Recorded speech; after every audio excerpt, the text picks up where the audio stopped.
When early Splatoon 3 specials were being revealed, the one that seemed to be the most game-changing was Ink Vacuum, immediately having comm players thinking about the insane possibilities of a special that could absorb enemy ink. Wait, what the hell?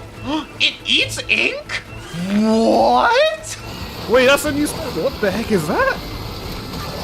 My dude's gonna vacuum? And it was seen pretty early on launch in both scenes. I was even very excited for this special on launch too, since I thought the idea of protecting teammates and giving you a powerful shot at the end would incentivize people to protect them and position better. And I think that part at least aged well. Most vacuums I see actually do seem pretty well coordinated. The issue here turns out to not be the ink vac user, but the teammates. People are surprisingly very hesitant to try to use Ink Vacuum to do anything. And due to this easily being the most coordination dependent special in the game, that contributes to a pretty bad feeling special in solo queue. Not a great start, but surely in competitive play, where this coordination factor isn't an issue, we can talk to each other, the special's gotta be good, right? Well, no. Instead, InkVac has ended up either near or at the bottom of most tier lists for the past 2 years, despite relatively consistent buffs to the special. So why is its reputation utter garbage? What went so wrong to where I barely remember the specials in the game, and can we actually fix this? Well, I think there are 3 main problems. First off, the special requires way too much teamwork. The special is designed in a way to encourage teamwork like I mentioned earlier, but Splatoon 3 has done a relatively good job of making specials work fine even when they're not coordinated. They're just a little bit stronger with coordination, and I like that idea. It keeps specials a little bit more consistent regardless of the skill level they're in. Vacuum doesn't have this. While I think you could do some UI changes to make teammates move in with Vacuum more easily, like telling them to go in when a vacuum is popped, I guess, I think the real solution is just making the special a bit more self-sufficient. There's only so good random coordination is going to be, and the special needs to work without that. Number 2, vacuum counterplay is in the wrong areas. With a special that can protect teammates for a while, trade-offs are inevitable. However, vacuum is way too easy to approach directly, whether it's filling the vacuum and shooting it or having certain weapons be able to dive right through it, like Splatana's being able to dash slash through it. While on the opposing side of things, vacuum is very annoying to approach from the sides or back due to its protection hitbox covering the character for some reason, which means that vacuum in front often ends up being too easy to fight while proper counterplay doesn't end up working very well.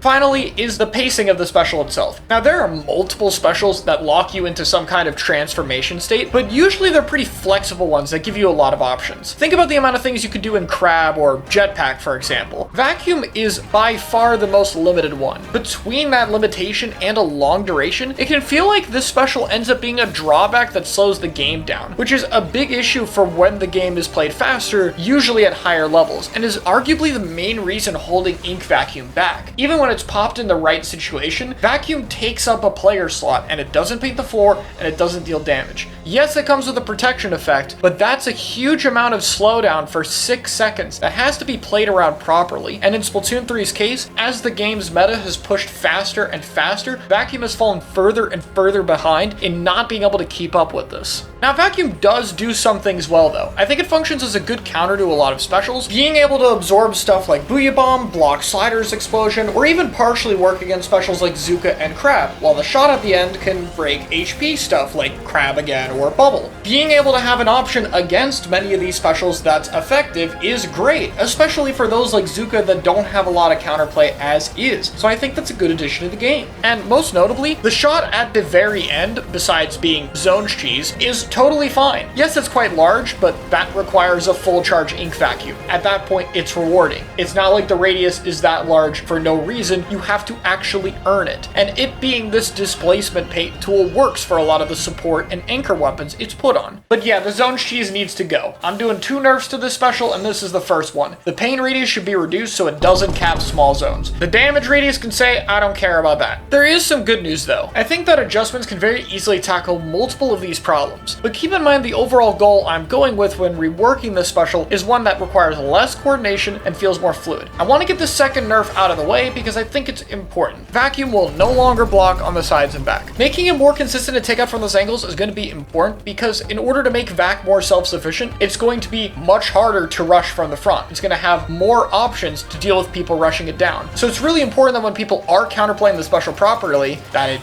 actually works.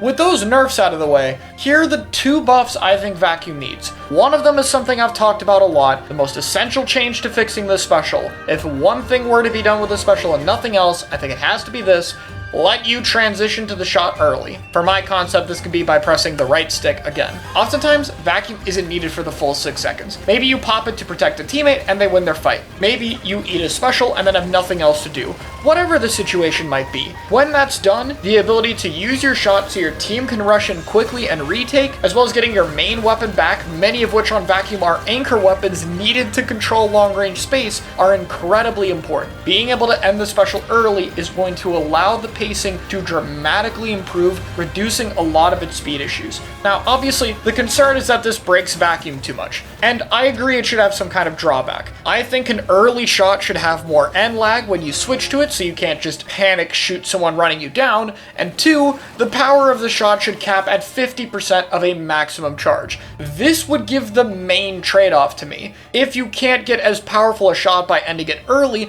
there's a bit of a drawback that would give some decision-making to the Ink Vacuum user. This also means that if the enemy team is able to force a Vacuum shot out early, it's still some reward for them compared to if they were able to fully charge it. However, since this is going to be quite a laggy option, it's not really going to be great at protecting itself. So what's the way that should happen? This is where the second change would come in. Vacuum should keep your ability to use sub-weapons. Yaga suggested this in a conversation with him, and I really can't think of why not to do this. The sub-weapon button isn't used at all, and now you get a defensive tool that pairs well with the mist effect Ink Vacuum provides to give new synergy. You can use your sub-weapon to cover you in notable ways, such as covering angles or even blocking damage in front of you, but it comes with the downside that you're canceling the vacuum suction in order to get whatever sub-weapon you have out, giving you choices against options like swords without invalidating them as necessary counters. This won't help for some of the vacuum kits as well, obviously. Sorry for those with dart or another mist, but it's at worst an extra option. I would also say this most notably helps Big Swig Roller, as its splash wall is probably the best sub to combo with vacuum. It would make that kit way more functional, since that synergy seems to be intended, just less useful with its current functionality. To me, Ink Vacuum was a great idea that needed some tweaks in order to fit well with the game, and unfortunately the buffs to the special really haven't been in a way that changes how it can be used. And while it might seem a little bit drastic, I think after 2 years of being the absolute bottom of the barrel in terms of specials, Vacuum deserves to at least get an attempt to make it better. But what do you guys think? Let me know your thoughts on Ink Vacuum in the comments below, and be sure to subscribe if you enjoyed the video. I'll see you all next time.